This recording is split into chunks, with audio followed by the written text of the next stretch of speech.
किसी भी इशारे पर 2 मिनट के लिए ब्रेक लगती है तो 4 भिखारी आपकी गाड़ी का शीशा बजाते हैं। अब बाज़ इशारों पर, टूल प्लाज़ों पर लिख के लगा दिया गया है ये पेशावर भिखारी हैं, इनको खैरात ना दें। लेकिन मेरा सवाल ये है कि उन सारे भिखारियों को एक जगह पे खड़ा करके पूछना किसने है कि तुम भीख क्यों मांग रहे हो? उनके घरों तक उनके साथ किसने जाना है?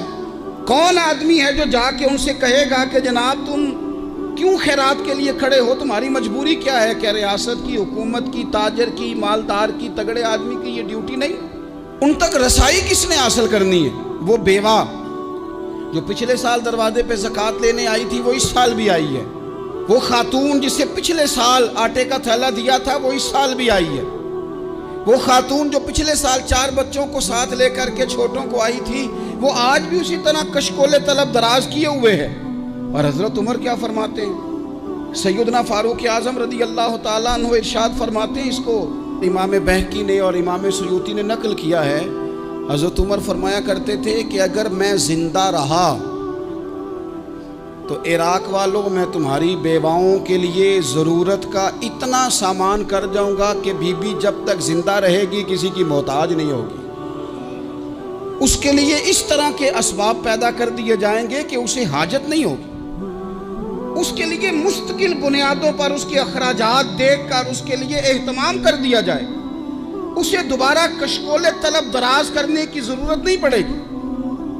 एक सहाबी थे हज़रत जनाब सैयदना खफाफ बिन ईमा गफ़ारी रदी अल्लाह ताला। इन्होंने बड़ा किरदार अदा किया था मैदान उहद में, इन्होंने और इनके साहिबजादे ने। तो इनकी बेटी एक दिन हज़रत उमर के पास आई। अब वो बेटी ब्याह के जा चुकी थी, उसकी शादी हो गई थी। हज़रत खफाफ बिन ईमा रदी अल्लाह ताला अन्हु की साहिबजादी अपने ससुराल चली गई थी, वहाँ उसका खामद इंतकाल कर गया। वो खातून वापस आ गई, वो हज़रत उमर से मिली, बेवा औरत। उस बेवा खातून ने आके, यहाँ तो मेरे भाई वो फौजी बेचारे जिनकी बीवियाँ, जिनको एक तकरीब में तो खूब एवार्ड देने के लिए बुलाया जाता है। मैंने यतीमी का वक्त गुजारा है, मुझे पता है कि 2-4 महीने लोग आके कहते हैं कोई हुक्म होया तो 10 आ जाए। फिर जब 1 साल गुजर जाता है तो फिर लोग कहते हैं 4 भरा ने काम क्यों नहीं करते। तो ऐसे तो नहीं ना कि अब्बा ऐसे ही चला गया था, बड़ा कुछ दे के गया है, किधर है फलानी चीज़। लोगों का नज़रिया थोड़े अरसे के बाद और हो जाता है। आपने बड़े बड़े शुहदा के घरों में एवार्ड तो दिए, क्या कभी आपने पलट कर दोबारा गौर किया कि उनके बच्चे कहाँ हैं, उनकी बेवा किस हाल में है? वो ज़माने की तेज़ धूप और तेज़ आंधी का मुकाबला कैसे कर रहे हैं?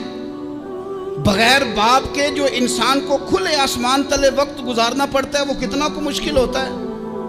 वो किस तरह टाइम गुजार रहे हैं ये कभी सोचा लोगों ने? यहाँ तो निरंगी सियासत दौरान तो देखिए मंजिल उन्हें मिली है जो शरीके सफ़र न थे, जो निकले ही नहीं थे वो मंजिल तक पहुँच गए, और जिन्होंने जवानियाँ गुजार दी वो रास्ते में रह गए। हज़रत खफाफ बिन ईमा की साहिबजादी बेवा होके आ गई, बच्चे साथ थे। सरेरा जनाब उमर से मिली और मिल के कहने लगी, हुजूर मैं उस सहाबी की बेटी हूँ जिन्होंने ओहद वाले दिन अपने बेटे के साथ मिल के मुआसरा किया था। बच्चे मेरे यतीम हो गए हैं, मैं बेवा हूँ। हज़रत फारूक आज़म रज़ी अल्लाह ताला अन्हु ने फ़हरिस्त नहीं मांगी, ख़र्चे की डिटेल नहीं मांगी, तुम आना फलाने से मिलना, परसों 9 बजे आ जाना दफ्तर, ये कोई बात नहीं की। हज़रत उमर गौर से खड़े उस बेटी की बात सुनी। छम छम सैयदना फारूक की आंखों से आंसू गिरे, दौड़ के घर गए, एक ऊँट निकाला, वहाँ से माले गनीमत का माल के भर के 2 बोरियाँ, और बोरियों में क्या था?